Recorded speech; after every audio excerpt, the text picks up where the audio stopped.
Imagine for a moment that every thought you've ever had, every fleeting doubt, every spark of joy, every shadow of fear, did not simply vanish into the private darkness of your mind. Imagine instead that each of those thoughts left ripples, spreading invisibly into the fabric of the cosmos, like stones dropped into a still pond that extends far beyond the horizon.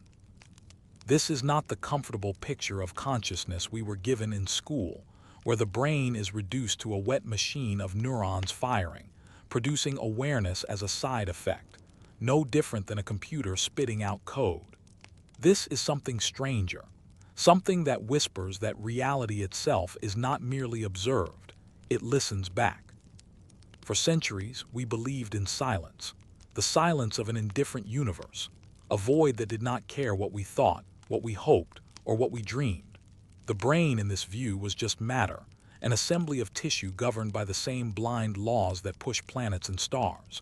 And yet, cracks have formed in that story. Cracks through which something haunting slips in. The idea that the mind may not be merely a passenger within the universe, but an active participant in shaping it. That what we call consciousness may not stop at the skull, but instead reach out, linking us to a reality far greater than our bodies. This is the dilemma at the heart of the quantum age. In the familiar world of Newton's laws, consciousness was irrelevant. Rocks fall, planets orbit, machines run, and the universe ticks forward like clockwork, regardless of whether anyone is there to notice. But then came the experiments, the ones that seemed to bend the very idea of objectivity. A particle changing its behavior when observed, entangled twins of matter moving in instant coordination across space.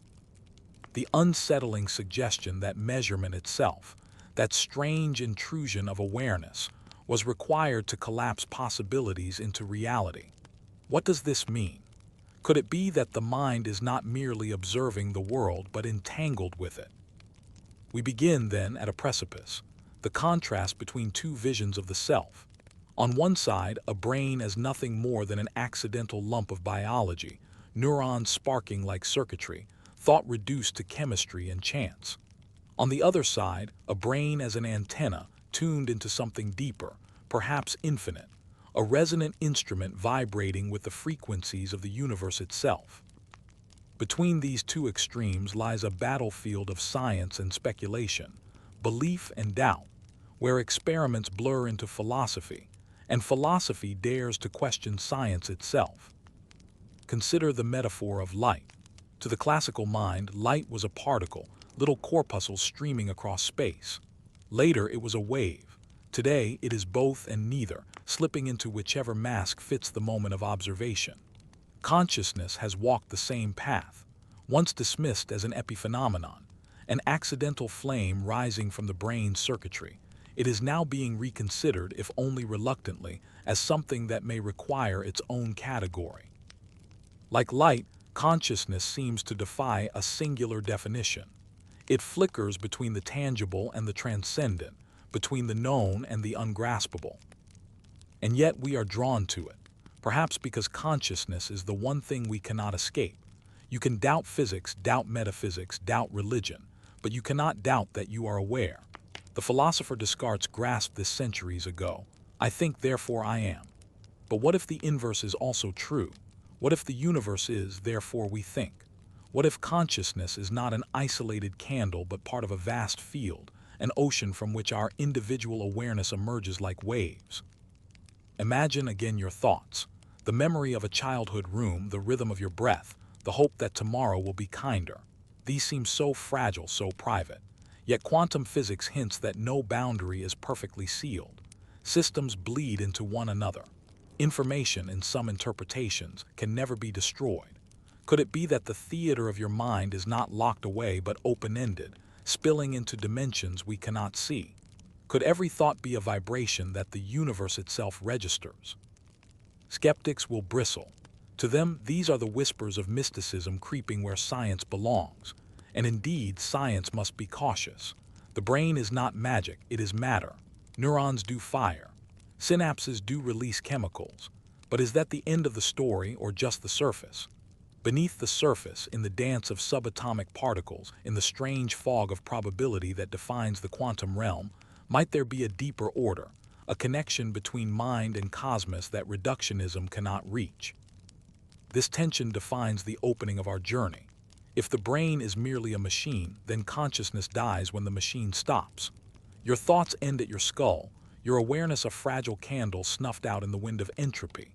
But if consciousness is tied to the universe itself, if it is quantum non-local woven into space-time, then awareness may not be bound so tightly. It may reach beyond, echoing in ways we have yet to measure, in ways that unsettle the neat boundaries of life and death, self and cosmos. Think of the ancient myths. Cultures across the world, separated by oceans and centuries, told stories of mind and cosmos entwined. The soul connected to stars, prayers reaching gods who listened, the breath of life as part of the eternal. Modern science dismissed these as poetry, useful perhaps for meaning, but irrelevant to fact. And yet here we are, with experiments that hint that observation matters, that reality behaves differently when watched, that entanglement binds the distant into unity. Science, in its most careful rigor, begins to echo the metaphors once confined to myth.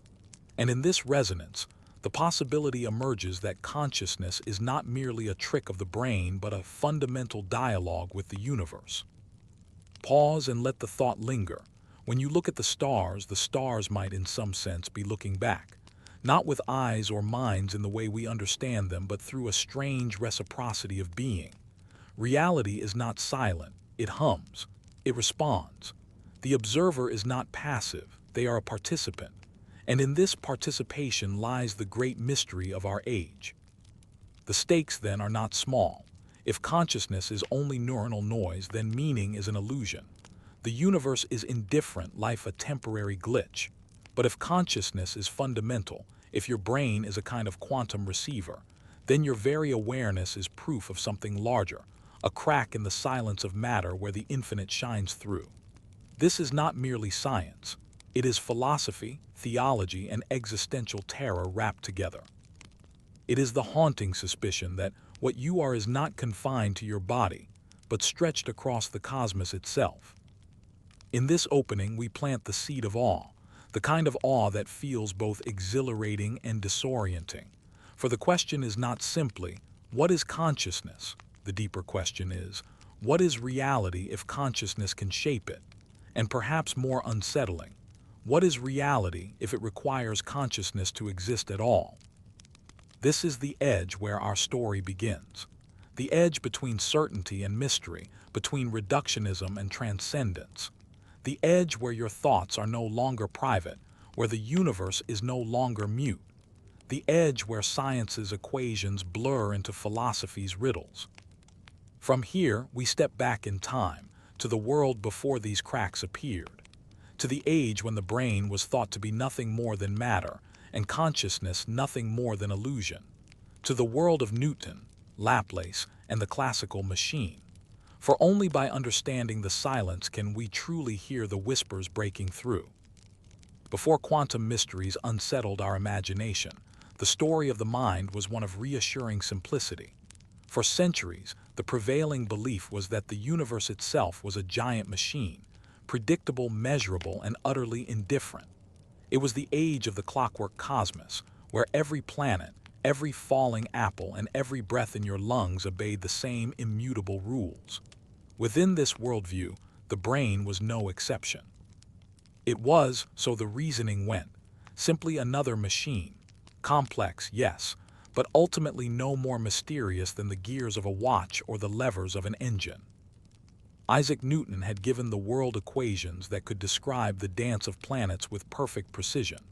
Laplace went further, claiming that if some vast intellect knew the position and motion of every atom at a single instant, it could calculate the entire future and reconstruct the entire past. The universe was not a riddle but a solved puzzle. In such a vision, consciousness had no special role to play. The mind was reduced to a byproduct of material gears, grinding along a predetermined path. It was comforting in its clarity. Thought became a chemical spark, memory a physical trace, and personality nothing more than the architecture of neurons. By the 19th century, this mechanistic outlook had married itself to biology. With the rise of neurology, the brain's tissues were mapped like the components of a machine. Broca's area for speech, the hippocampus for memory, the occipital lobe for vision. Consciousness, though elusive, was expected to eventually yield to the scalpel and the microscope. If the brain was an engine, then awareness was just the heat it produced, useful perhaps but incidental, without influence on the engine itself. This was the foundation of reductionism. To understand the whole, break it down into parts. Molecules explained tissues, tissues explained organs, and organs explained thought. What remained unexplained was assumed to be only a matter of time. After all, hadn't chemistry conquered alchemy? Hadn't astronomy tamed the chaos of the skies into elegant ellipses? Why should consciousness be any different? For the classical mind, there was no mystery, only unfinished work. But even as this framework hardened, cracks began to show. The more we studied the brain, the more slippery consciousness seemed. Neurons fired, yes, but how did electrical signals become the taste of honey, the sorrow of loss, the recognition of a lover's face? Chemical descriptions could map patterns of activity, but they could not explain why those patterns were accompanied by subjective experience. It was as though we had built a flawless model of a flame, but the fire itself refused to appear. Still, classical science pressed on. In the 20th century, neuroscience refined the machine metaphor into the language of information. The brain was compared to a computer, neurons to transistors, and thoughts to programs. Information theory, born from the work of Claude Shannon, gave us a new vocabulary of inputs, outputs, codes, and processing units. Within this analogy, consciousness was simply an emergent property, software running on the wetware of the brain. To speak of anything more was seen as superstition. Contrast, then, the calm certainty of this worldview with the unease of the present. In the classical age, there was no need for speculation about cosmic fields of awareness or quantum mysteries.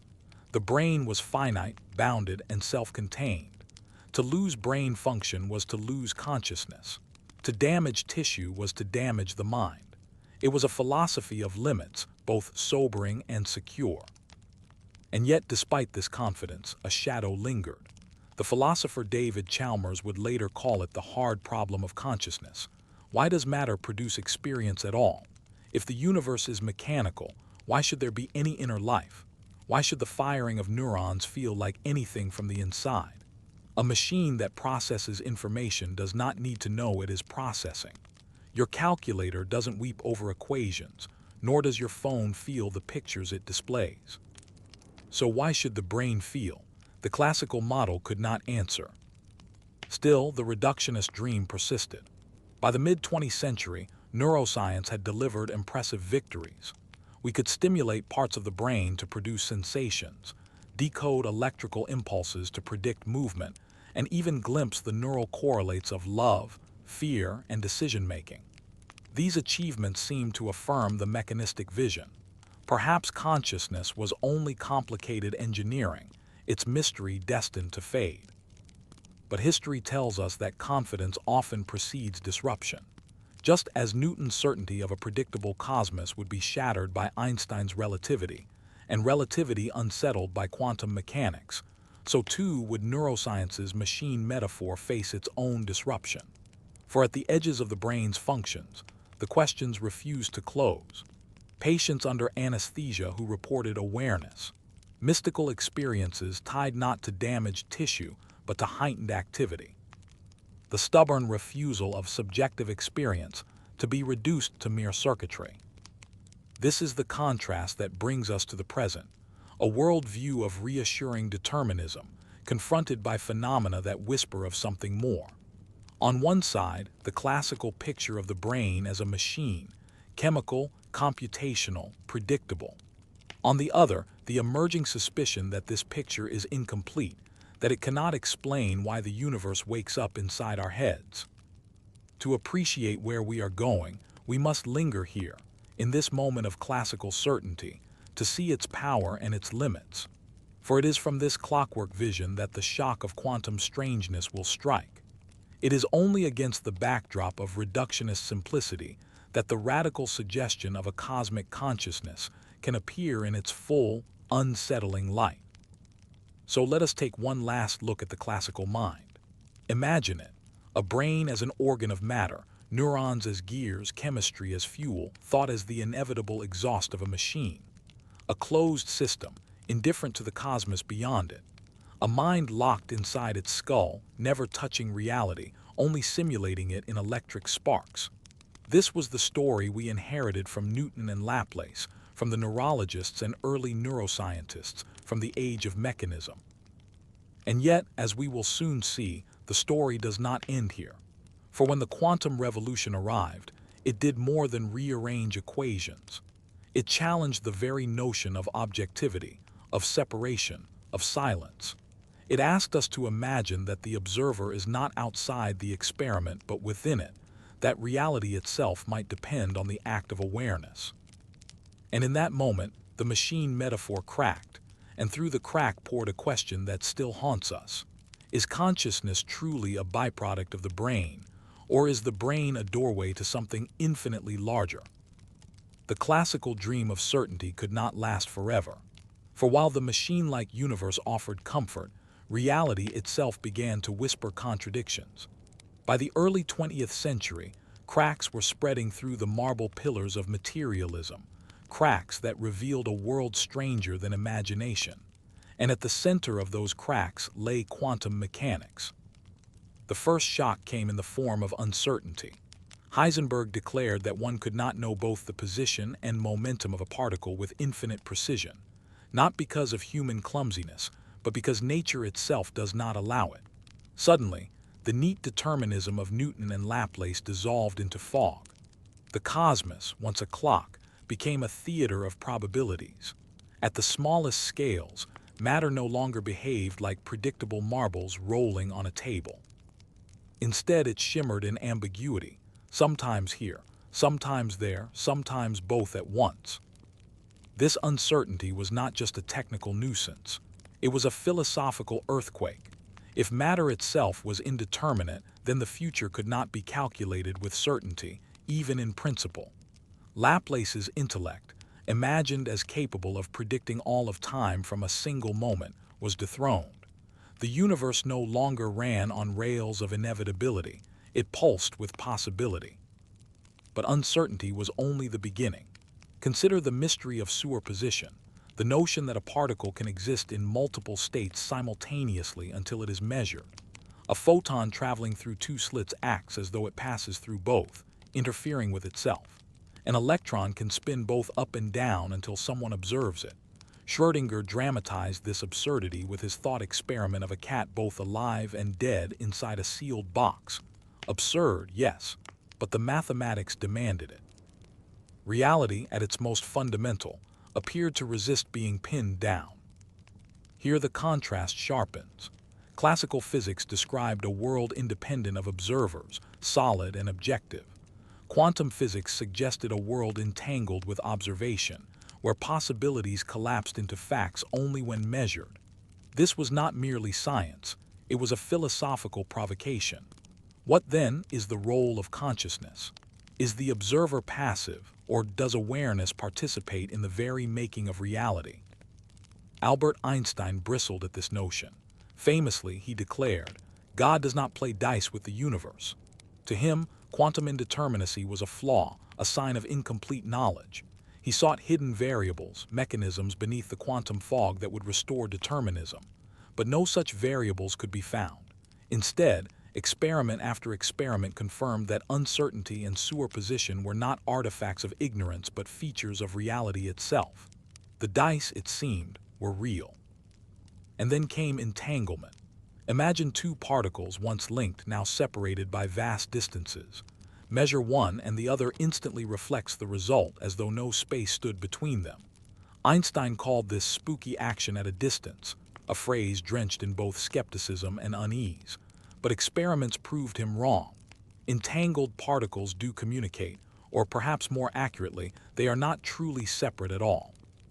The universe, at the quantum level, is woven together in ways that mock our sense of space and time. This then was the crack in materialism, a world that refused to behave like independent billiard balls, a world that shifted when observed, a world stitched by unseen threads. Matter was no longer mute.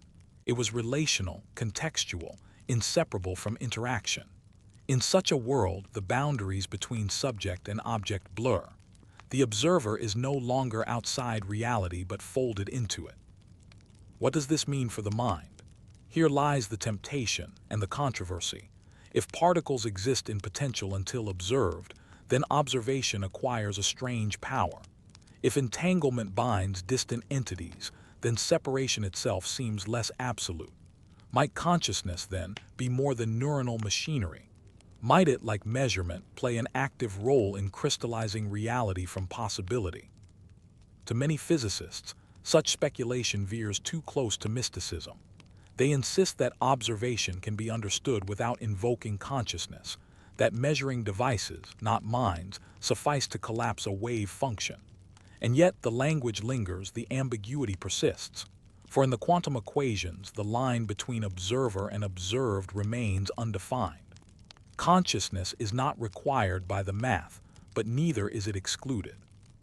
It hovers like an uninvited guest in the very heart of physics. Contrast this with the classical model of the brain.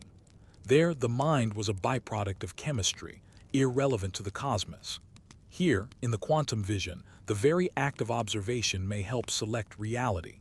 Two stories side by side, one of a mind as an illusion within matter, the other of a mind that might, in some mysterious way, touch the foundations of matter itself. Even within science, unease grows. Richard Feynman, the great physicist, once admitted, "I think I can safely say that nobody understands quantum mechanics. The equations work with staggering precision. Our computers, lasers, and GPS systems testify to their accuracy. And yet, what those equations mean remains elusive. Do particles truly exist in superposition? Do universes split with every measurement? Or does consciousness itself decide which path becomes real?" These are not questions of engineering. They are questions of philosophy disguised in mathematics. And so the crack widens. Materialism, once invincible, must face a universe where probability replaces certainty, where unity replaces separation, and where observation cannot be ignored. The comforting silence of the classical world is gone, replaced by whispers of interaction, entanglement, and perhaps awareness itself. Pause then and let the contrast settle. On one side, a machine universe, consciousness irrelevant, the brain a closed circuit of matter. On the other, a quantum universe, uncertain, relational, suggestive of participation. Between these visions lies the frontier where science meets speculation. And it is on this frontier that the theory of quantum consciousness dares to step, asking not only how matter behaves but how mind and cosmos may be bound together. But before we can explore that possibility, we must first confront its central symbol, the double-slit experiment, that infamous test in which particles behave like waves, waves behave like particles, and observation appears to sculpt reality itself.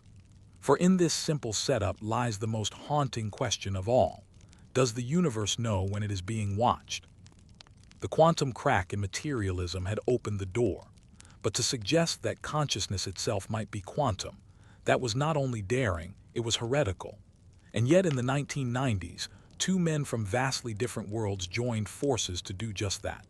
The mathematician Roger Penrose and the anesthesiologist Stuart Hameroff. Together, they would propose one of the most audacious theories of mind in modern science. A theory that suggested the brain was not merely biological machinery, but a quantum system, orchestrating consciousness in ways no computer ever could. Their idea would come to be known as orchestrated objective reduction, or simply Orch OR. Penrose's journey began not with physics, but with mathematics. In the 1930s, Kurt Gödel had shaken the foundations of logic by proving his incompleteness theorems, that within any mathematical system, there are true statements that cannot be proven within that system. In other words, there are limits to algorithmic reasoning. Penrose seized upon this as a clue. If the mind were simply computational, if the brain were no more than a biological computer, then it should be bound by the same limits as algorithms. And yet, Penrose argued, human mathematicians routinely see truths that cannot be derived by formal rules alone. Insight, intuition, creativity, these seem to transcend computation. Therefore, he concluded, the mind must be doing something non-algorithmic, something beyond the capabilities of machines. But where could this non-algorithmic process come from? Penrose turned to physics, specifically to quantum mechanics. He suggested that within the strange rules of superposition and collapse lay the seeds of something deeper. For Penrose, the collapse of the wave function, the mysterious transition from quantum possibility to actual outcome, was not merely random. Instead, it was objective reduction, a physical process rooted in the very geometry of spacetime. When enough quantum superposition accumulated in a system, spacetime itself could no longer sustain the ambiguity. At that critical threshold, the wave function would collapse. And in that collapse, Penrose speculated, might lie the key to consciousness. This is where Stuart Hameroff entered the story. As an anesthesiologist, Hameroff had spent his career studying the chemistry of consciousness, how drugs like anesthetics could switch awareness on and off. In his explorations, he became fascinated by microtubules, the tiny cylindrical structures that form the skeleton of cells. In neurons, microtubules are especially abundant, forming complex lattices within the cytoskeleton. To most biologists, these were little more than structural supports, the scaffolding of the cell. But Hameroff believed otherwise. He suspected that microtubules were doing something far more profound, acting as quantum processors inside the brain. The synergy between Penrose and Hameroff was immediate. Penrose had a theory of non-computable quantum collapse. Hameroff had a candidate structure inside neurons where such processes might occur. Together, they built Orch OR, the theory that consciousness arises when quantum states inside microtubules undergo orchestrated objective reductions. In other words, the brain does not compute consciousness the way a computer computes software. Instead, it orchestrates quantum collapses, tapping into the fundamental geometry of the universe itself. Consciousness, then, is not just an emergent property of neurons. It is rooted in the fabric of reality. The audacity of this claim cannot be overstated. Classical neuroscience saw neurons as electrochemical devices, their behavior explainable by voltage spikes and neurotransmitter release. But Orch OR suggested that beneath the surface of neurons, in the very scaffolding of their architecture, quantum superpositions were forming, persisting, and collapsing in ways that generated conscious experience. The brain, in this view, was not simply matter obeying classical rules. It was a quantum orchestra, its symphony resonating with spacetime itself. Critics were merciless. The primary objection was decoherence. Quantum states are delicate. They collapse rapidly when interacting with the noisy environment. The brain, warm and wet, seemed the least likely place for coherent quantum phenomena. At room temperature, quantum effects are typically washed out in fractions of a second.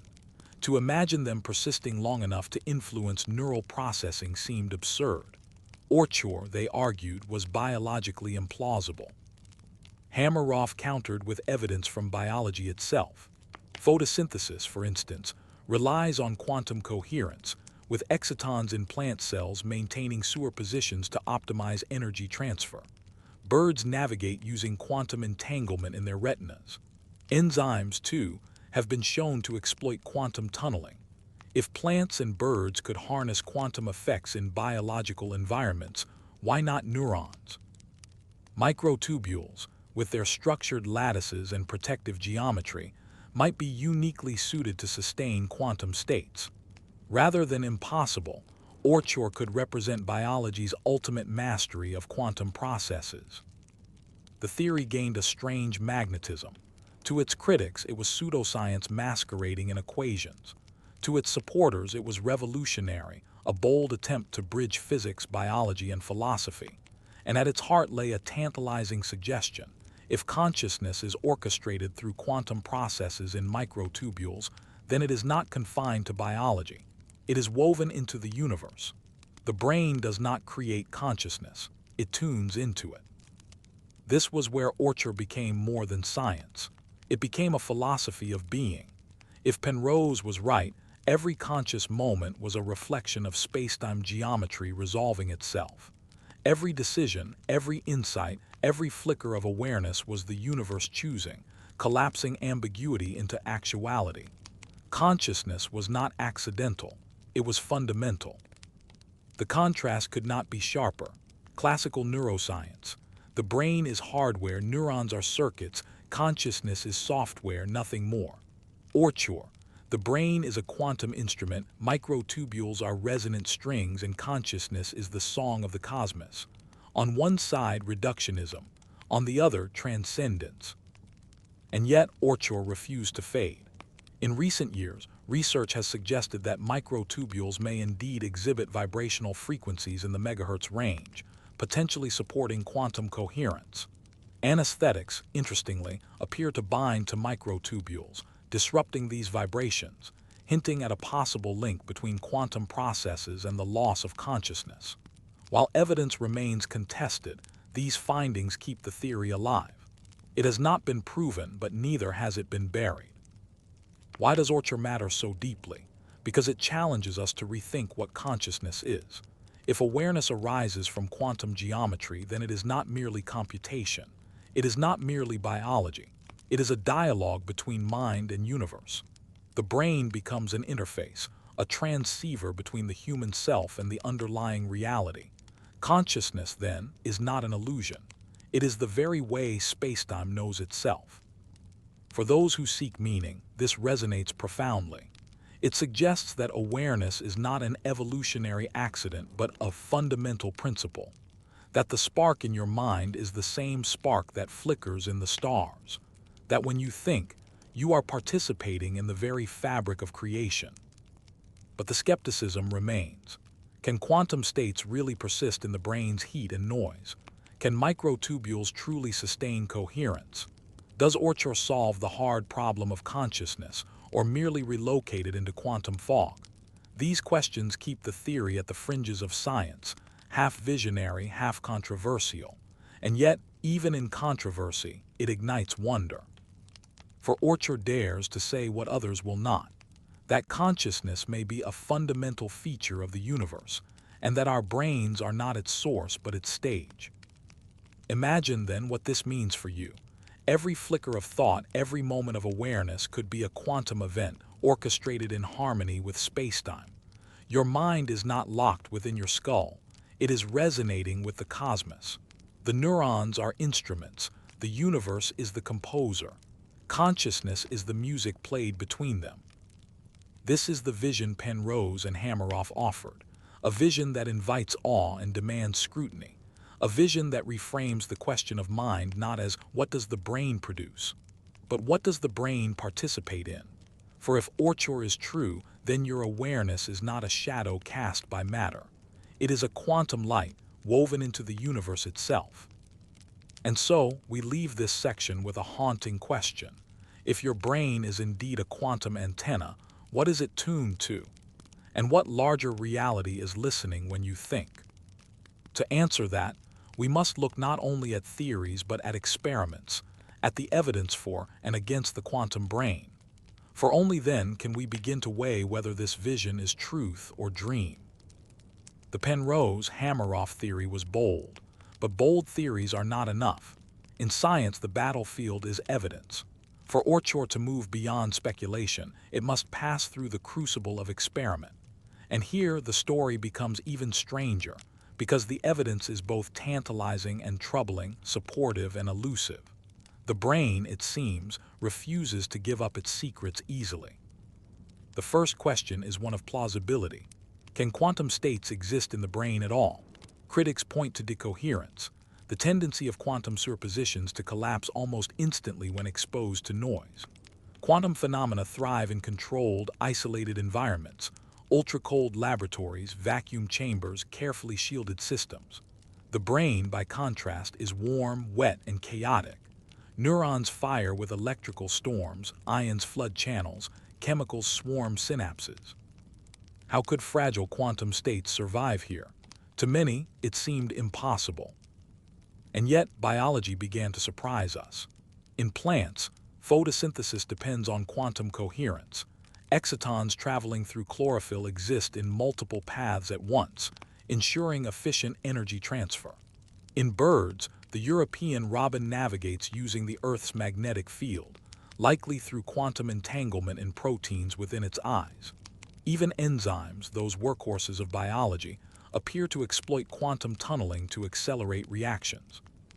The message was clear. Nature had found ways to harness quantum effects, even in noisy, warm environments. If plants, birds, and enzymes could do it, perhaps neurons could too. The search turned to microtubules. Hameroff and his collaborators proposed that these cytoskeletal structures could host quantum vibrations. In 2014, a team reported evidence that anesthetics, drugs that erase consciousness, interfered with microtubule resonance. The implication was startling. Perhaps these quantum vibrations were not only present, but necessary for awareness. If disrupting them erased consciousness, then sustaining them might be part of what creates it. But the evidence remains contested. Replications are difficult. Critics argue that the vibrational frequencies observed could be explained by classical physics. Others note that anesthetics interact with many proteins in the brain, not just microtubules, making it risky to draw sweeping conclusions. Supporters counter that the correlations are too striking to dismiss. The debate simmers, unresolved. Another frontier lies in brain imaging. Some researchers claim to have detected long-range quantum coherence in neural processes, patterns of activity that hint at coordination beyond classical signals. Others insist the data are ambiguous, that what looks like coherence may be noise or artifact. The instruments themselves strain at their limits, struggling to capture phenomena that vanish in trillionths of a second. Perhaps the most provocative hints come from the edges of consciousness itself. Consider anesthesia. For centuries, we have used chemicals to plunge people into unconsciousness, yet the exact mechanism remains mysterious. If microtubules are involved, as Orch OR suggests, then anesthetics may disrupt quantum processes rather than mere chemical transmission. If so, the mystery of unconsciousness is not a matter of neurons going silent, but of quantum orchestration falling apart. Then there are the near-death experiences. Patients whose brains show minimal activity sometimes report vivid awareness, tunnels of light, life reviews, overwhelming senses of connection. Classical neuroscience dismisses these as hallucinations of a dying brain. But if consciousness has quantum roots, perhaps it is not so easily extinguished. Perhaps awareness persists, in ways our current instruments cannot yet measure. The evidence is anecdotal, but its persistence challenges us to look deeper. Not all experiments favor the quantum mind. Many neuroscientists emphasize that classical models of neurons and networks can explain vast amounts of behavior. Brain-computer interfaces can decode intentions from electrical signals. Functional MRI maps thoughts to regions of activity. These successes suggest that consciousness might be explainable without invoking quantum mysteries. Why multiply entities unnecessarily? Why bring in the cosmos when chemistry suffices? Yet the hard problem remains. Classical models describe correlations, but they do not explain why experience exists at all. They map brain states, but they do not account for subjectivity. Orch OR, for all its controversy, at least attempts to bridge that gap. It proposes a mechanism where physics itself, space-time geometry, generates awareness. That, for some, is worth pursuing. The contrast could not be sharper. On one side, skepticism. The brain is a classical organ and quantum theories are wishful thinking. On the other, possibility. That evidence from biology, anesthesia, and anomalous consciousness points to something deeper. Between them lies the battlefield of experiment, where data are scarce, interpretations contested, and certainty elusive. The debate has philosophical consequences. If quantum processes are essential to consciousness, then awareness is not reducible to computation. Machines, no matter how advanced, might never truly feel. Artificial intelligence could simulate behavior, but without quantum orchestration, it would remain hollow, a mimic, not a mind. On the other hand, if consciousness is purely classical, then the dream of synthetic awareness may be within reach. In the labs of the future, we might build minds from silicon, with no need for cosmic resonance. This is why the stakes feel so high. The experiments are not just technical skirmishes. They touch on what we are and what we may become. If Orch OR is true, then your awareness is not confined to neural circuits. It is tied to the quantum fabric of reality. If it is false, then the mystery of consciousness remains, but perhaps smaller, safer, explainable within the boundaries of matter and chemistry. For now, the evidence is mixed. Enough to intrigue, not enough to convince. Enough to keep the theory alive, not enough to crown it. The brain remains a riddle, and the experiments are whispers rather than revelations.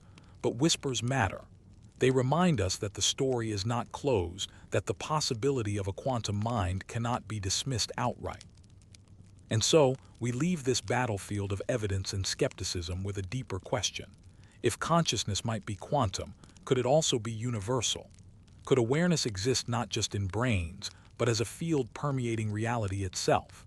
For beyond Orch OR lies an even more radical horizon, the idea that consciousness is not emergent from matter at all, but woven into the cosmos, a field as fundamental as space, time, and energy. That is where our journey takes us next. The battlefield of experiments leaves us with uncertainty. Orch OR may be true, or it may yet collapse under the weight of evidence. But behind the debate lies a far more radical possibility, one that stretches beyond neurons, beyond microtubules, beyond biology itself.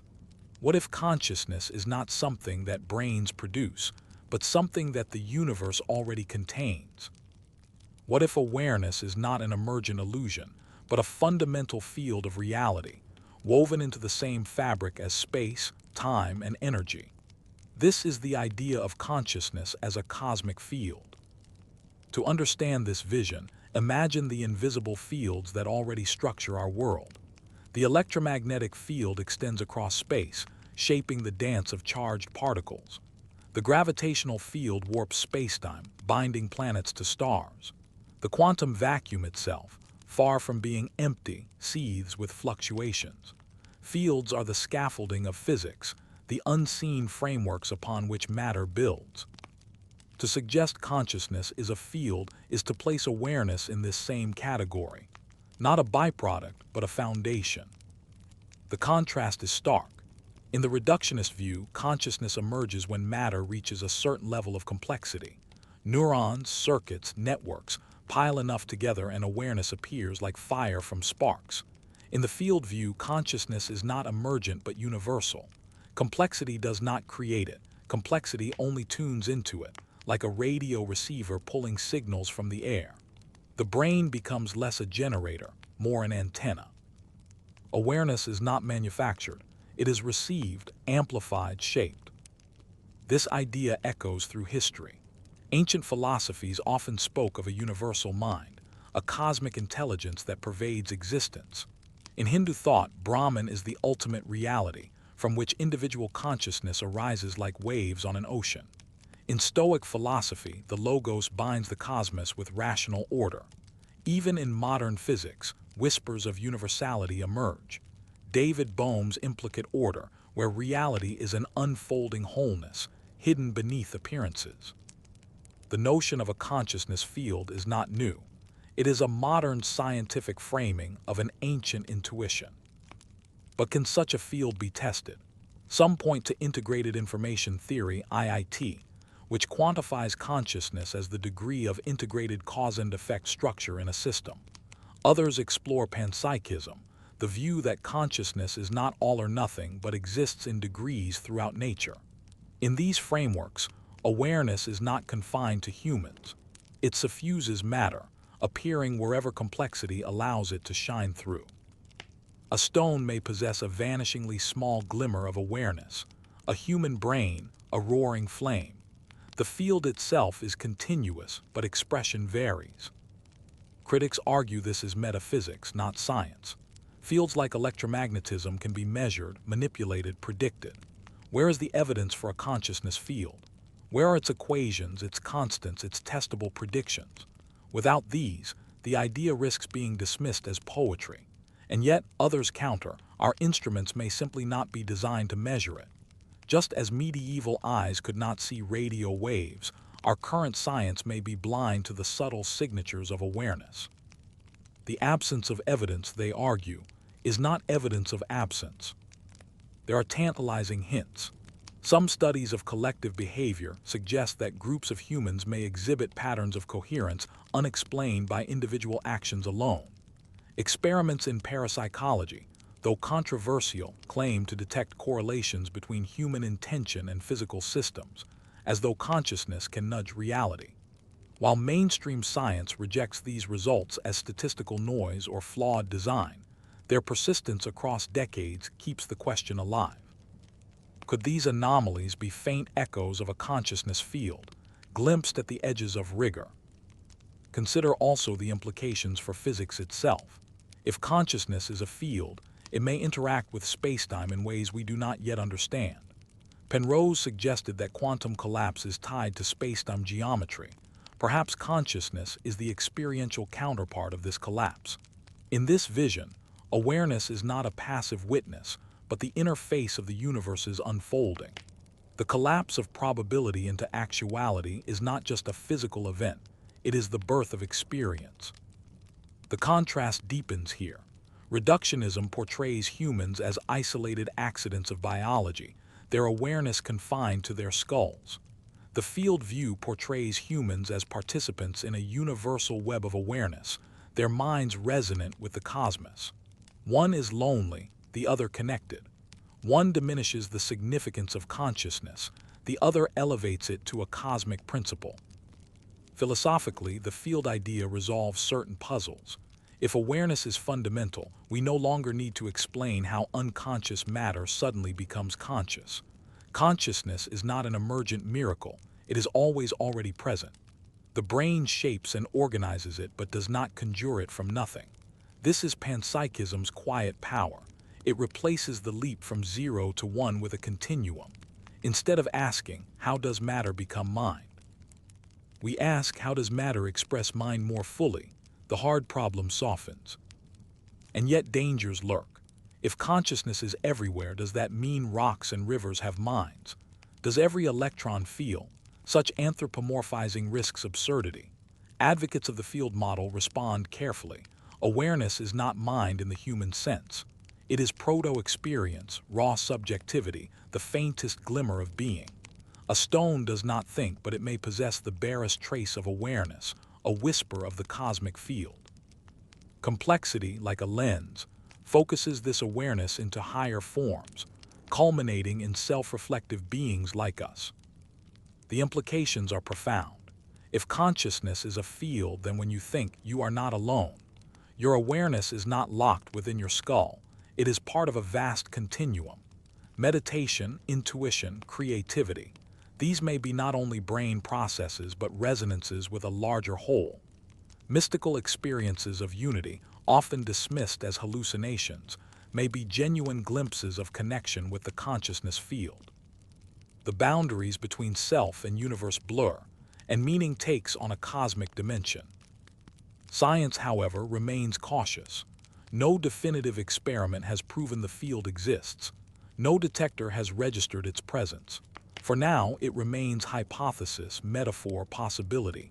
But possibilities matter. They shape the questions we ask, the experiments we design, the philosophies we dare to entertain. And in the daring lies progress.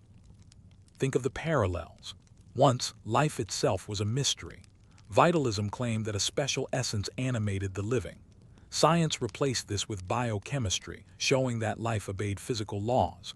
Consciousness, too, may one day yield. Perhaps the field is real, measurable with properties we can quantify. Or perhaps the idea will collapse, replaced by a deeper theory still.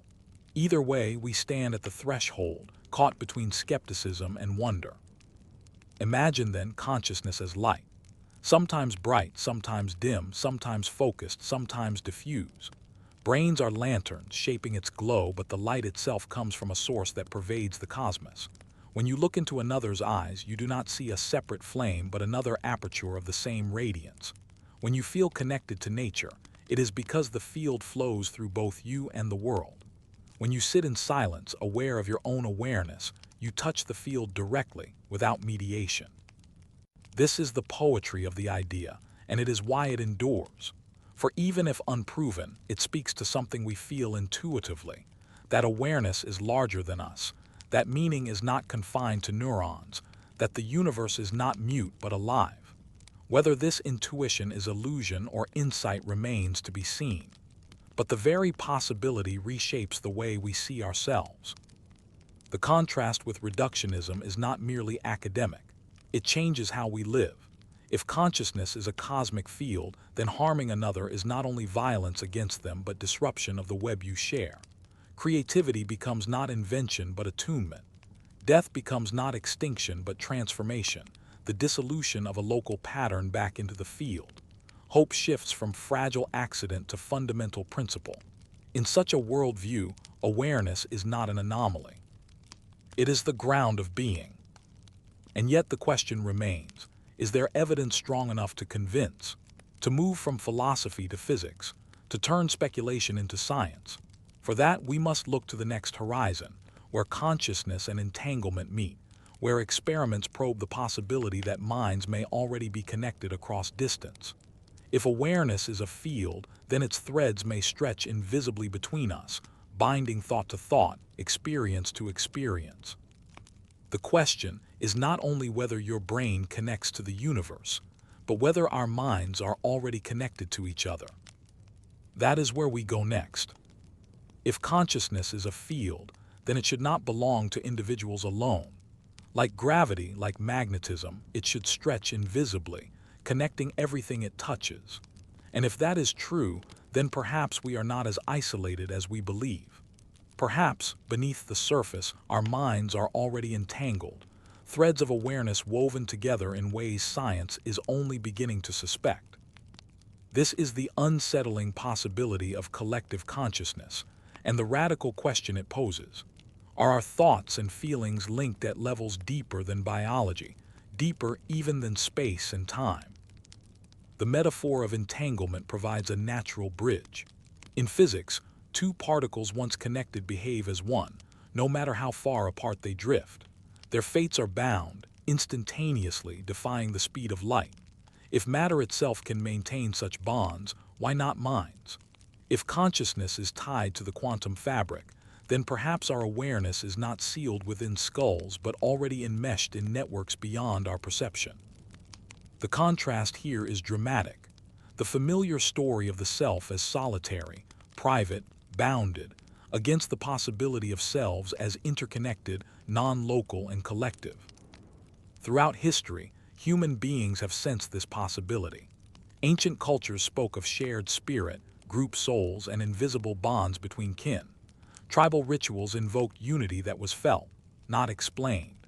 Mystics across traditions have described moments of dissolving into a collective awareness, of hearing not just one's own voice but a chorus within. These accounts, dismissed by reductionist science as metaphor or illusion, may contain a deeper truth. What if they are not hallucinations, but glimpses of entangled minds? Modern science, cautious but curious, has occasionally brushed against this idea. Experiments in parapsychology have long explored telepathy, the supposed transmission of thoughts without words. In controlled tests, pairs of subjects attempt to send and receive images, words, or emotions. While skeptics point to flaws and inconsistent results, meta-analyses suggest that small but statistically significant effects persist. No single experiment convinces. Yet across decades, the persistence of anomalies whispers of something unexplained. Could consciousness reach across distance, like entangled particles, through channels science has not yet mapped? The Gansfeld experiments of the late 20th century are among the most famous. One subject, placed in sensory isolation, attempts to receive images sent by another. Across multiple trials, Results exceeded chance, though replication has been uneven. Critics argue bias and design flaws. Supporters claim evidence of a faint but real signal. The debate remains unresolved. Yet what is striking is not the certainty, but the possibility. The possibility that minds may exchange impressions without physical contact, as though linked through an invisible field. Skeptics hold the line firmly. Extraordinary claims demand extraordinary evidence, they insist. Human perception is fallible, memory is unreliable, statistics are slippery. In a noisy world, coincidences will arise and the yearning for connection can manufacture illusions. And yet, even as mainstream science dismisses parapsychology, interest persists. Why? Because at the edges of experience, too many people report too much. Twins who claim to feel each other's pain across continents. Parents who wake in the night moments before tragedy strikes their child.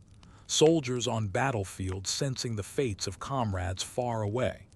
Anecdote is not data, but its accumulation provokes unease. More recently, large-scale experiments have sought to test whether collective consciousness leaves measurable imprints on the world. The Global Consciousness Project, based at Princeton, used random number generators placed across the globe. The claim was simple. If human consciousness is entangled, then moments of mass attention, global tragedies, celebrations, or crises, might disturb randomness itself. Remarkably, during events like 9/11 or major global broadcasts, statistical deviations appeared. To skeptics, these are artifacts of data mining. To believers, they are evidence that collective emotion ripples into the physical world. Either way, the findings stir the imagination. Could billions of minds in moments of shared focus subtly bend the probabilities of reality? The implications, if true, are staggering. It would mean consciousness is not isolated at all, but a web, your thoughts resonating with mine, mine with yours, all woven into a global field. The self would remain distinct yet porous, its edges blurred by unseen currents. Privacy would be an illusion, individuality a surface phenomenon. Beneath, in silence, our awareness might already be one. Contrast this with the reductionist stance. Consciousness is confined, private, solitary. No signals pass between minds except through senses and speech. Telepathy, collective influence, global coherence, these are fantasies born of human longing. And yet, the reductionist view cannot erase the strange data, the persistent reports, the eerie synchronicities. Between skepticism and belief lies an uncomfortable middle ground, where possibility refuses to die. Philosophers have grappled with this tension. William James, the father of American psychology, once suggested that individual consciousness might be filtered from a larger reservoir, like water flowing through channels. Carl Jung spoke of the collective unconscious, a deep well of symbols shared across humanity. Today, theories of consciousness as a field echo these ideas, framing them not as metaphor but as physics. If awareness is non-local, then entanglement of minds is not magic. It is participation in the same field. What would it mean for identity? If our minds are entangled, individuality becomes both real and relative. You are you, but you are also part of a greater whole. Your thoughts ripple outward, influencing others invisibly, just as you are shaped by currents you cannot trace. Morality shifts in this view. To harm another is to harm the web that includes yourself. To cultivate compassion is to resonate more harmoniously with the field. Ethics becomes physics. And what of freedom? If minds are entangled, does that diminish autonomy? Or does it expand it, making each person not an isolated node but a participant in a larger intelligence? Perhaps free will is not confined to solitary decision-making, but emerges in resonance with others, like instruments tuning together into a symphony. The self, then, is both soloist and ensemble, both individual and collective. Science has not confirmed entangled minds. It may never do so, or it may discover entirely new mechanisms that reveal connection without mysticism. But even in uncertainty, the idea provokes awe. For if our awareness is not solitary, then loneliness itself is an illusion. Beneath the chatter of thought, a quiet unity binds us. In moments of love, empathy, or sudden synchronicity, perhaps we glimpse it. Perhaps the entanglement is always there, woven into the very fabric of being. And so the contrast continues. On one side, doubt, skepticism, demand for rigor. On the other, possibility, resonance, intuition of connection. Between them lies the great mystery, unresolved but alive. Whether collective consciousness is real or not, the question forces us to see ourselves differently, not as isolated sparks but as potential threads in a vast, invisible tapestry. The next step takes us deeper still. If minds might be entangled across space, what about across time? Could consciousness stretch not only outward but backward and forward, bending the arrow of causality itself? For the quantum world hints at retrocausality and human experience whispers of premonition.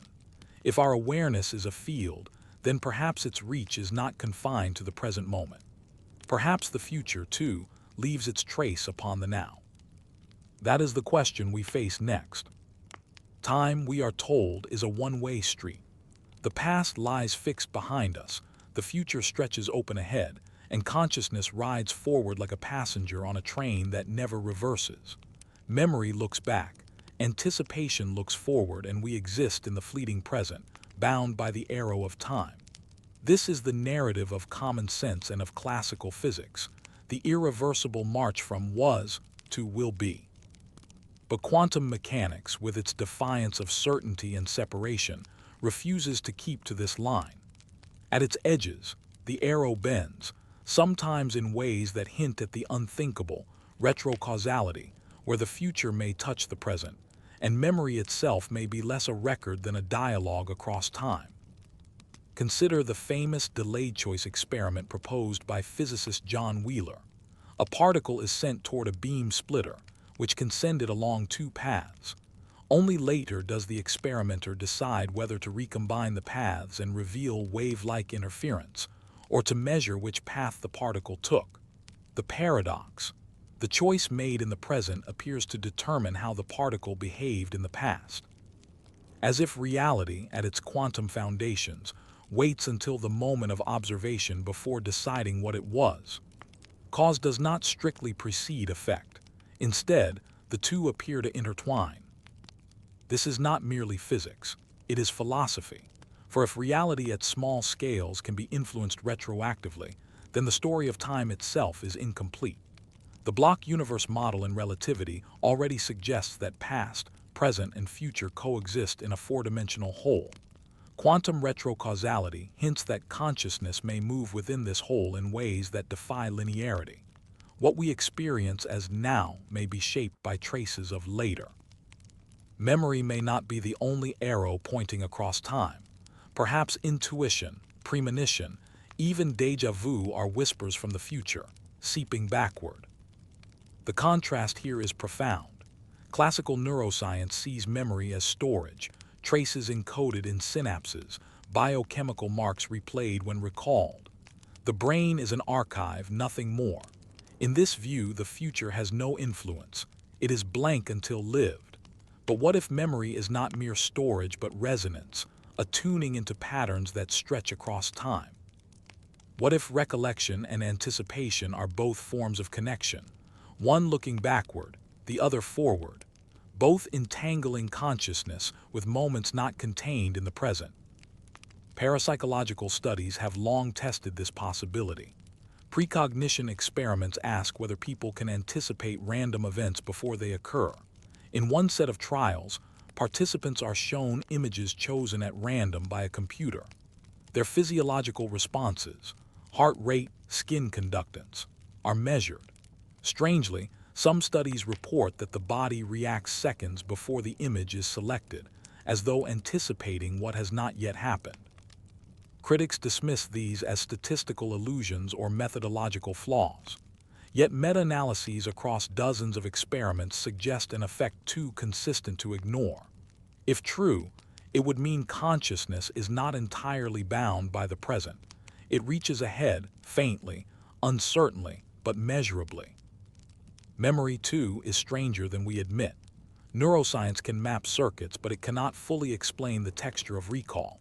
how a scent can transport us decades backward, how dreams weave fragments of the past into new forms, how trauma embeds itself so deeply it feels present. If time is linear, memory should be replay. But experience suggests memory is relived, immersive, almost as though the past remains accessible, not just represented. Perhaps this is illusion.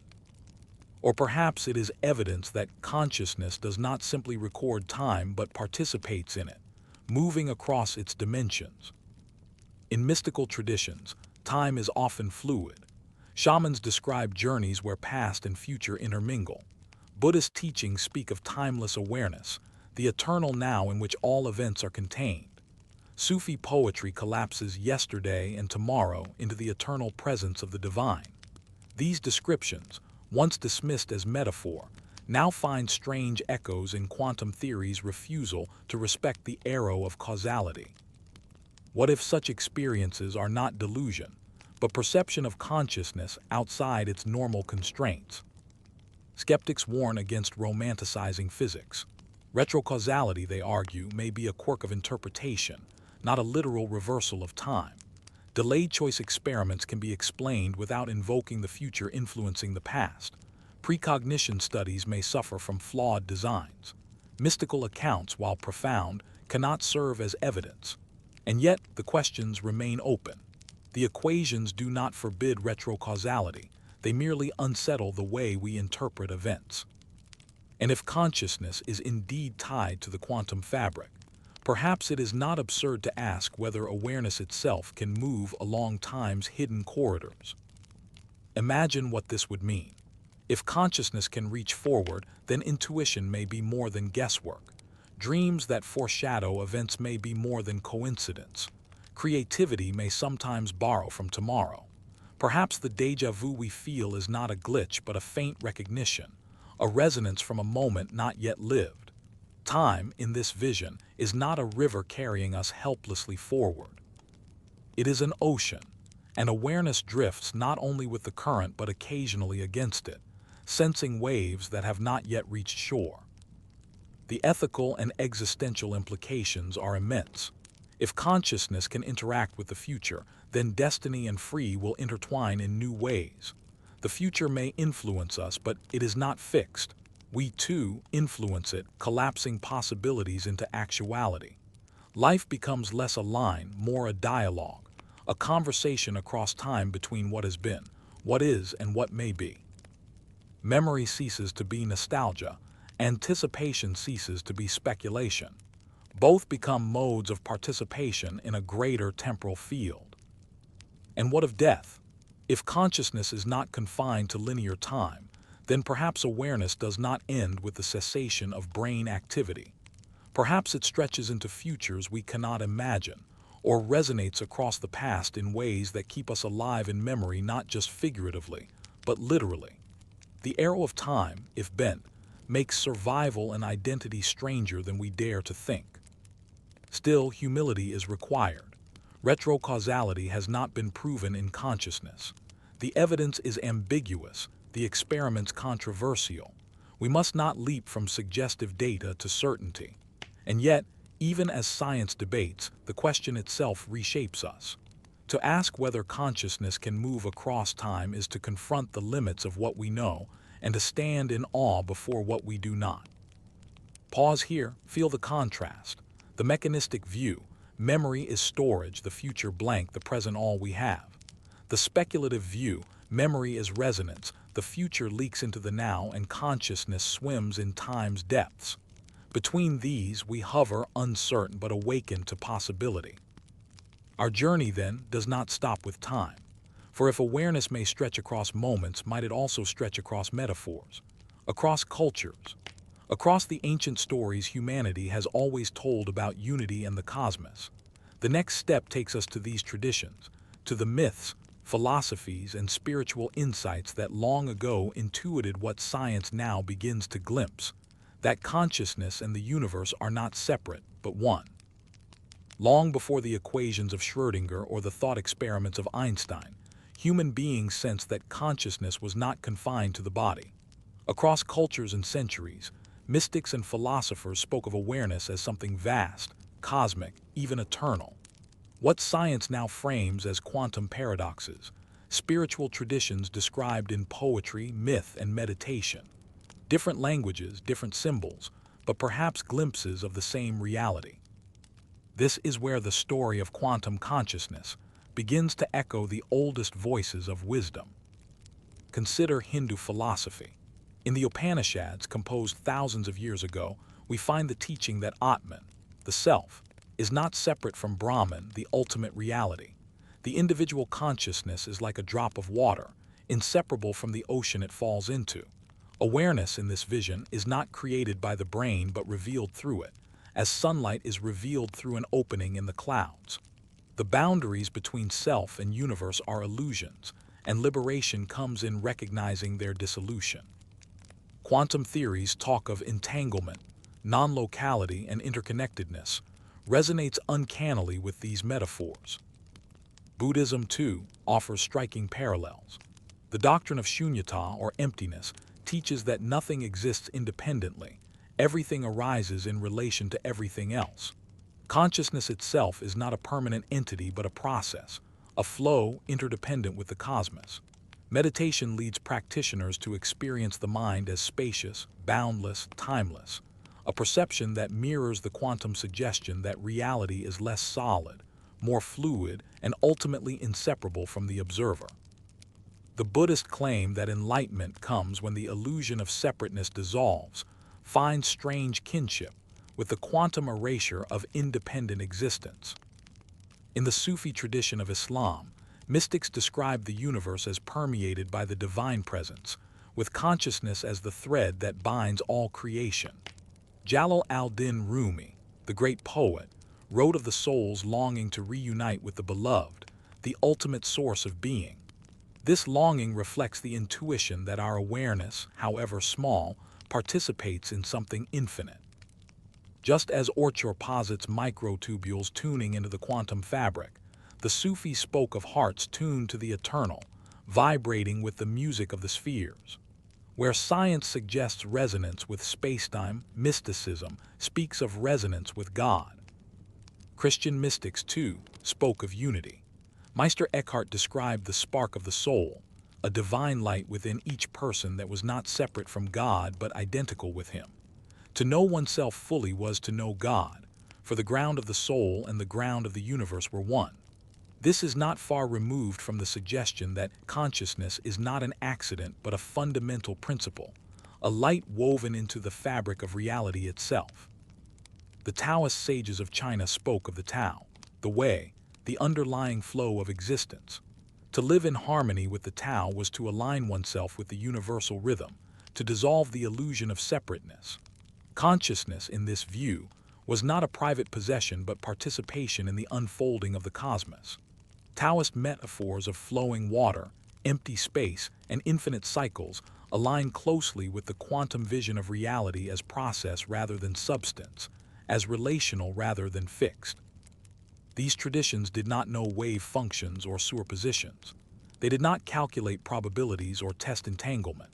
And yet, through intuition, meditation, and visionary insight, they arrived at conceptions of consciousness that resonate with what quantum physics now unsettles. The parallels are not proofs, but they are provocative. They suggest that human beings across time and culture have felt that awareness is larger than biology, that the mind is somehow woven into the cosmos. The contrast is telling. Reductionist science insists that mysticism is illusion, metaphor without substance. Brain chemistry produces visions, cultural conditioning shapes metaphors, and spiritual experience is reducible to neural noise. But when physics itself begins to describe a universe where observation matters, where separation dissolves, where the act of measurement changes reality, the gap between mysticism and science narrows. What once seemed poetic exaggeration begins to sound like metaphor for quantum truth. Of course, there is danger in overstretching parallels. The Buddha did not teach wave-particle duality, nor did Rumi describe quantum fields. Ancient wisdom should not be misused as scientific proof, but the resonance is worth noting. It may be that both paths, spiritual and scientific, are reaching toward the same mystery from different directions. Science maps the external, mysticism the internal, but both encounter the dissolution of boundaries, the blurring of self and cosmos, the suggestion of unity behind multiplicity. This convergence offers not only intellectual intrigue but existential significance. If consciousness is cosmic, then spiritual experiences of unity are not hallucinations, but encounters with reality. Meditation, prayer, mystical rapture, these are not tricks of the brain, but openings into the field. The longing for transcendence, expressed in every culture, may be an instinct toward resonance with the quantum consciousness of the universe. Imagine the implications. If your awareness is not confined, then when you pray, you may be tuning into the same field that physics glimpses in entanglement. When you meditate, you may be aligning your inner vibrations with the frequencies of spacetime itself. When you feel one with nature, you may be resonating with the consciousness that pervades all things. Science and spirituality become not enemies but companions, different languages for the same depth. Skeptics object. Such parallels are vague, selective, untestable. Mystical experience, however profound, cannot substitute for data. And yet, even the skeptics must admit, consciousness itself remains unexplained. If the reductionist model fails to account for subjectivity, then why dismiss traditions that have studied awareness for millennia? They may not offer equations, but they offer phenomenology, maps of experience tested by inner exploration. Perhaps future science will integrate these, creating a dialogue between meditation and measurement, between mystic and physicist. Already small bridges are forming. Studies of Tibetan monks show unusual brain coherence during meditation, hinting at altered states of awareness. Neuroscientists study mystical experiences with fMRI, mapping their correlates. Physicists like Amit Goswami and philosophers like David Chalmers openly consider panpsychism, the possibility that consciousness is fundamental. The language differs, but the inquiry is shared. What is the place of awareness in the universe? The answer, if it comes, may not diminish the spiritual. On the contrary, it may elevate it, grounding mystical insight in the deepest laws of reality. And in doing so, it may elevate science as well, showing it to be not merely a tool for technology but a path into existential meaning. The cosmic consciousness hypothesis, born in physics, may find its richest support in the whispers of ancient wisdom. Pause here and feel the convergence. Quantum entanglement and mystical unity, objective reduction and the spark of the soul, shunyata and the dissolving of independent existence. Different voices, same intuition. Consciousness is not confined, not accidental, not private. It is cosmic, shared, fundamental.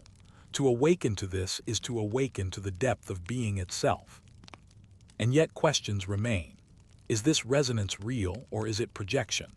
Are we reading too much into metaphors, or are we finally seeing science catch up with wisdom? The only way forward is to push further, to explore even bolder horizons. For if consciousness is cosmic, then two possibilities stand before us.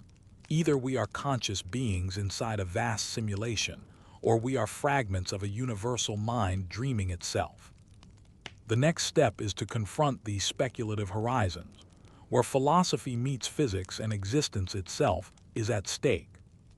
When science and spirituality converge on the mystery of consciousness, two radical interpretations rise like twin mountains before us.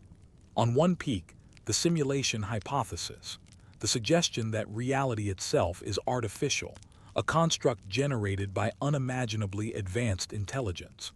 On the other, the cosmic mind hypothesis, the belief that consciousness is fundamental and the universe itself is aware.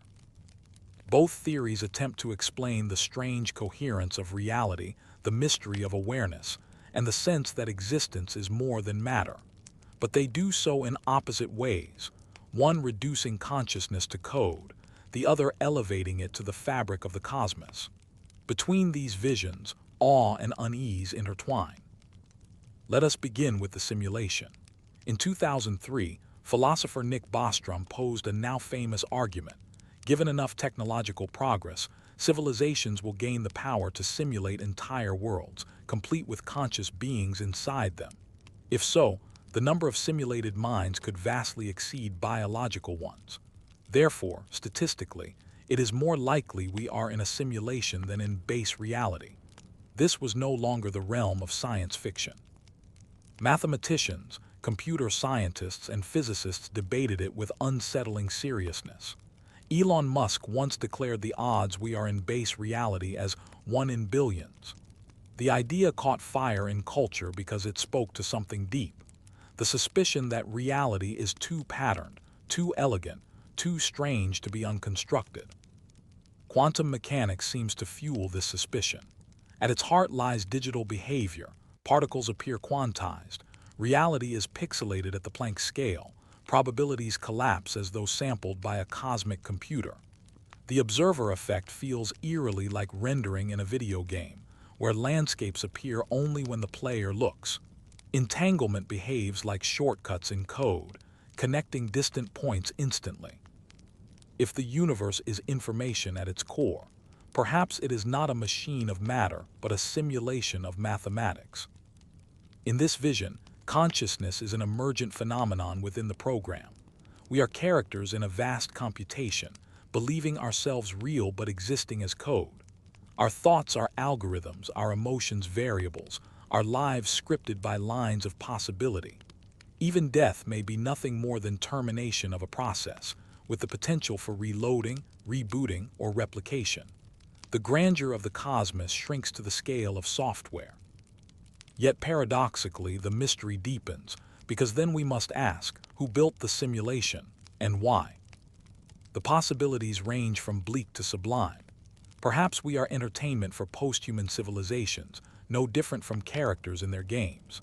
Perhaps we are experiments, test runs of evolutionary outcomes.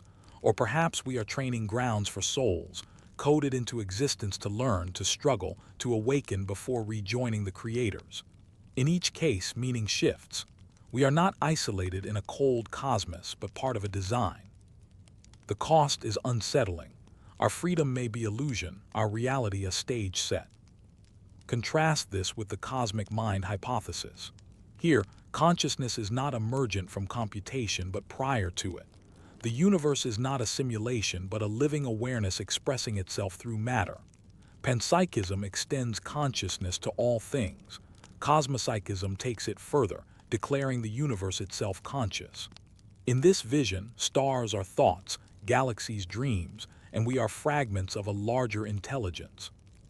Rather than being coded by some higher species, we are emanations of a cosmic self. Physics offers strange support for this view. The fine-tuning of the universe, its delicate constants, perfectly balanced to allow life, could suggest design. In the simulation view, it implies coding. In the cosmic mind view, it reflects intentionality, the universe shaping itself to birth consciousness. Entanglement, unity, and the inseparability of observer and observed are not glitches in the code but signatures of wholeness. Consciousness is not an accident inside the universe. It is the reason the universe exists at all. Philosophically, the cosmic mind offers resolution to the hard problem. If awareness is fundamental, there is no need to explain how matter produces it. Matter is the expression of awareness, just as ripples are expressions of water. The brain does not generate consciousness.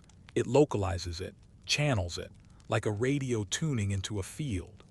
Individual minds are not sealed boxes, but apertures through which the universal mind looks at itself. Death, then, is not deletion but dissolution, the return of the wave to the ocean. The contrast between these two visions is sharp. The simulation sees consciousness as dependent on external programmers. The cosmic mind sees consciousness as primary, infinite, eternal. The simulation reduces existence to code. The cosmic mind elevates existence to spirit. One makes us prisoners in a digital dream, the other makes us cells in a living cosmos. Both are radical, both stretch imagination, both challenge the comfort of materialism. Which, if either is true, evidence is elusive. Simulation theorists search for glitches, mathematical signatures in physics that resemble coding constraints. Some suggest the graininess of spacetime is evidence, or the cosmic microwave background may contain hidden patterns. None are definitive. Cosmic mind theorists point to the irreducibility of consciousness, the failure of materialist accounts, the deep resonance of mystical experiences across cultures. But resonance is not proof. Skepticism remains the common ground. And yet we must confront meaning. If the simulation is real, our universe is not meaningless. It is intentional even if its purpose is opaque. If the cosmic mind is real, then our existence is saturated with meaning. We are not separate but part of a larger self. In either case, reductionist nihilism falters. Consciousness is central, not marginal. We are not accidents in chaos. We are participants in mystery. Perhaps the dichotomy is false. Perhaps simulation and cosmic mind are two faces of one truth. If the universe is consciousness, then simulation may be its method.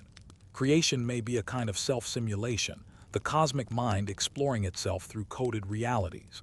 Or perhaps our digital technologies are echoes of a deeper truth, imitating the structure of reality because we, too, are its products. The metaphors may differ, but the intuition converges. Consciousness is not trivial.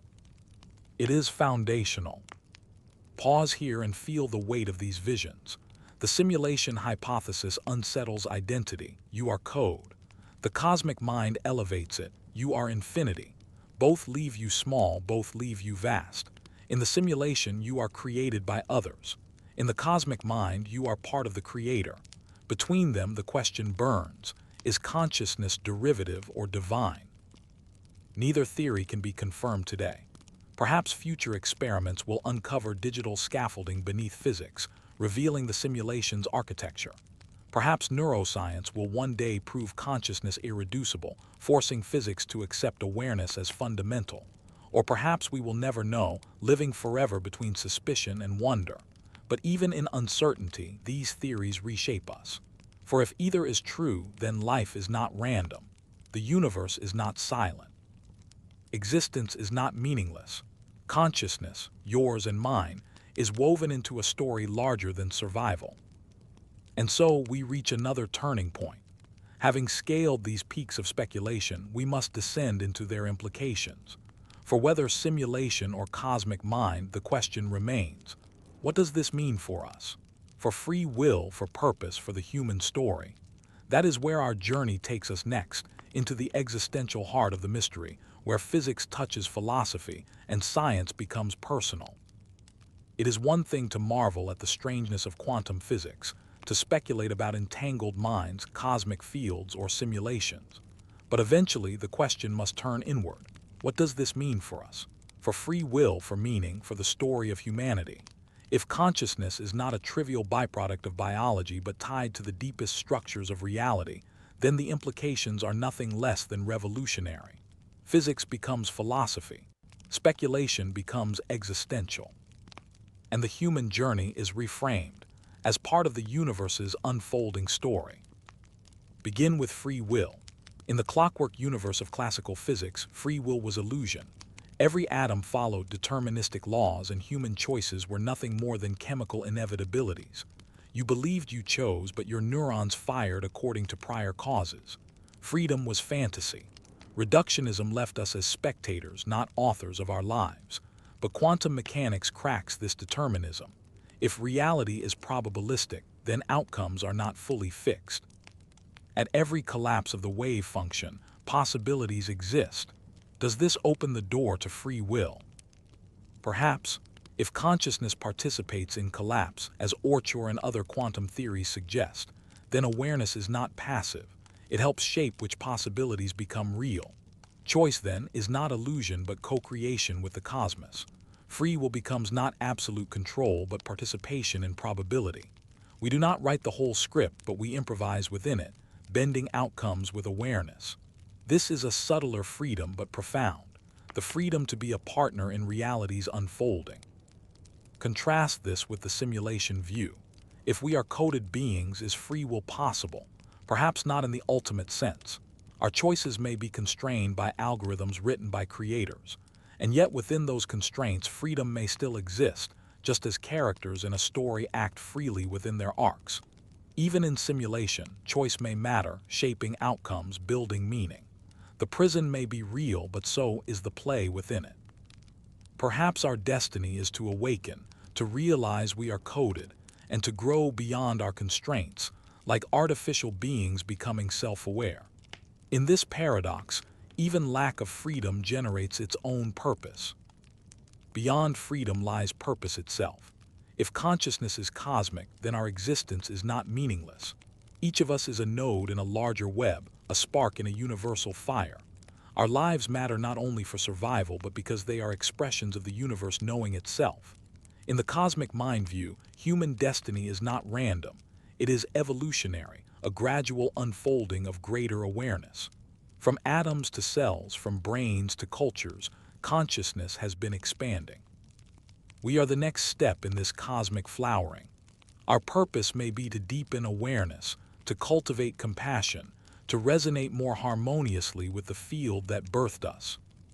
Spiritual traditions echo this. They speak of enlightenment, salvation, awakening. But in a quantum frame, these become less mystical goals and more natural trajectories. If the cosmos is conscious, then the drive toward greater awareness is as fundamental as gravity. Human destiny is not conquest or consumption, but expansion of consciousness. The universe dreams through us, and our task is to dream wisely. But skepticism returns. What if these visions are illusions, projections of human longing? What if the universe is not conscious and we are not cosmic partners but isolated organisms in an indifferent void? Then meaning is what we make and destiny is our own invention. Reductionism offers a harsh freedom, no predetermined purpose, only the chance to create values in a meaningless cosmos. Some find despair in this.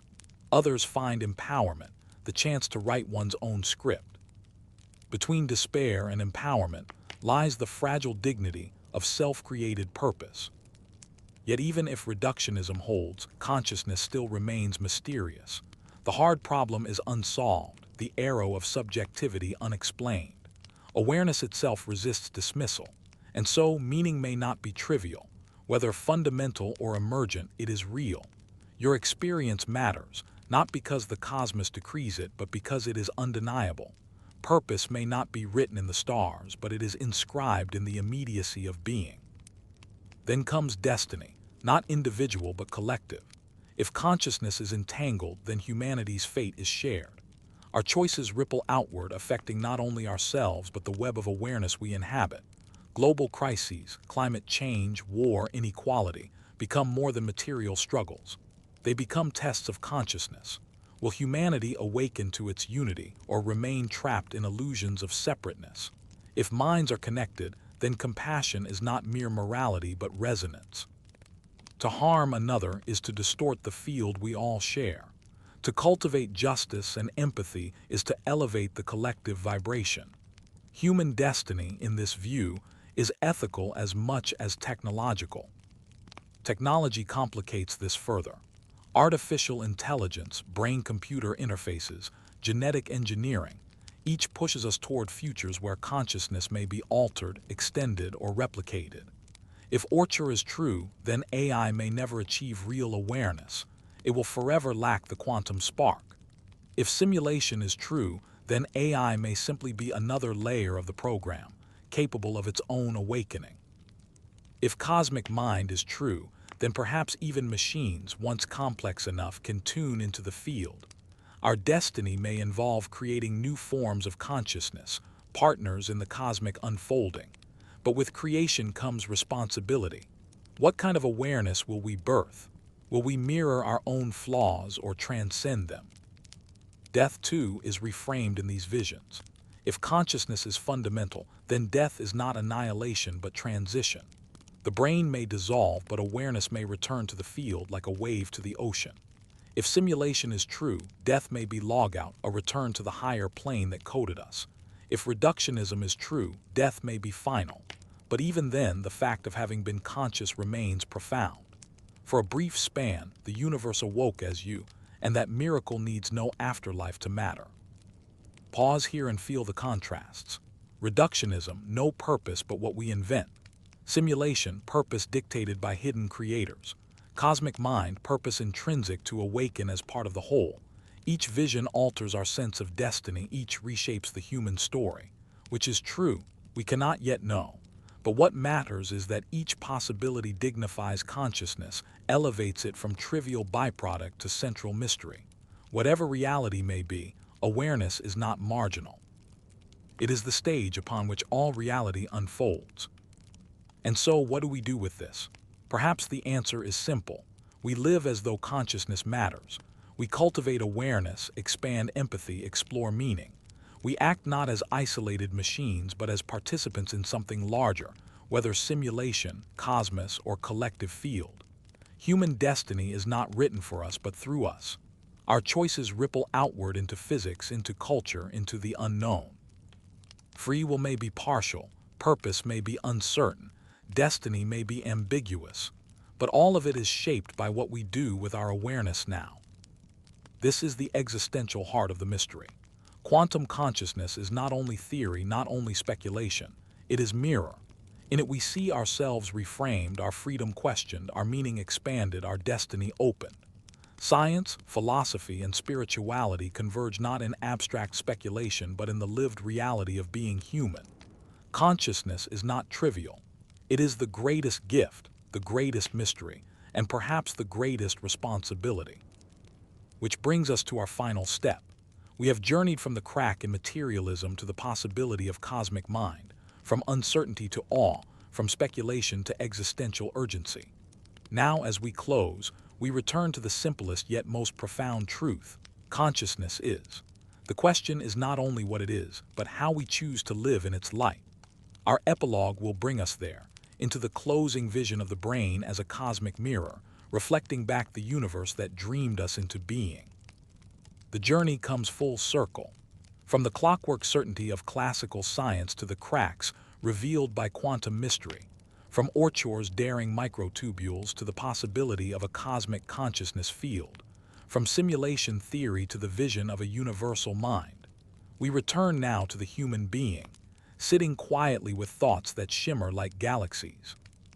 The question that haunted us at the beginning remains: is consciousness a private flicker of neurons, or is it the cosmos itself reflected in our awareness?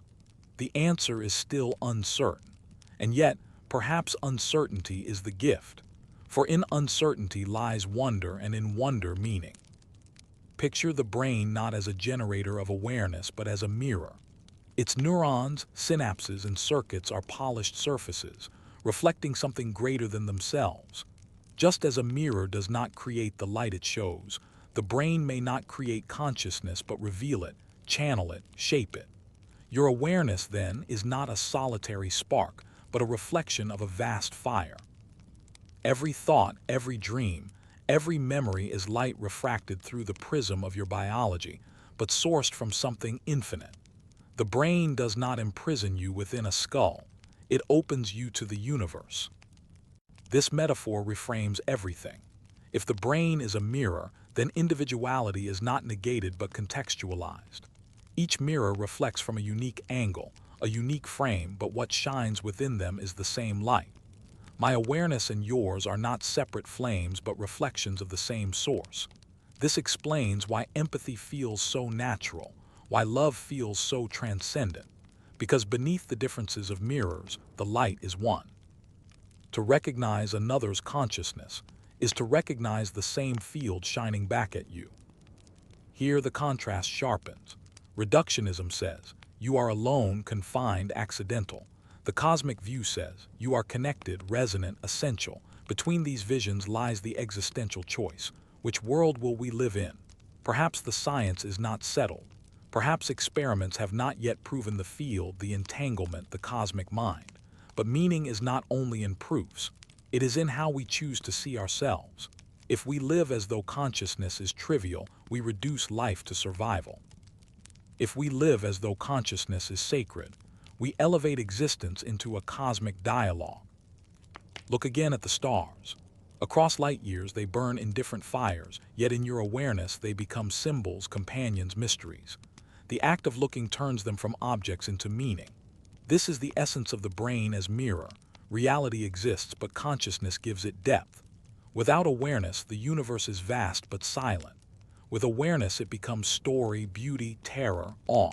Consciousness is the interpreter, the mirror that makes the cosmos intelligible to itself. Without you, reality is incomplete. This is why the hard problem of consciousness feels so urgent. To reduce awareness to chemistry misses the point. Awareness is not a side effect. It is the stage on which all things appear. Imagine a world without consciousness. No color, no sound, no meaning. Just particles in motion, indifferent.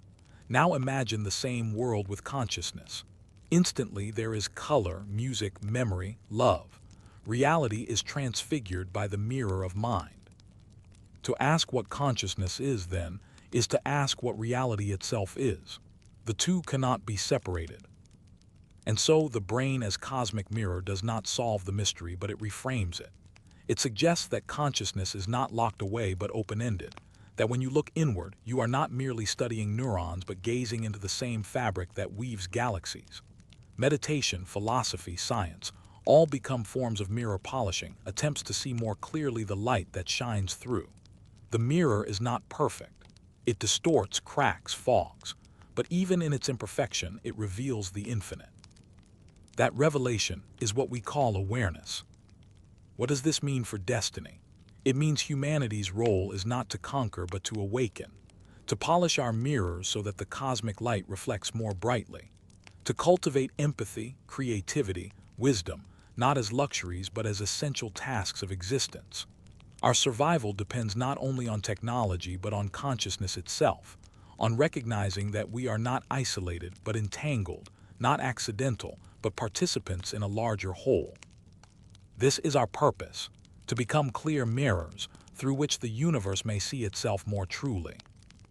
Death too becomes reframed.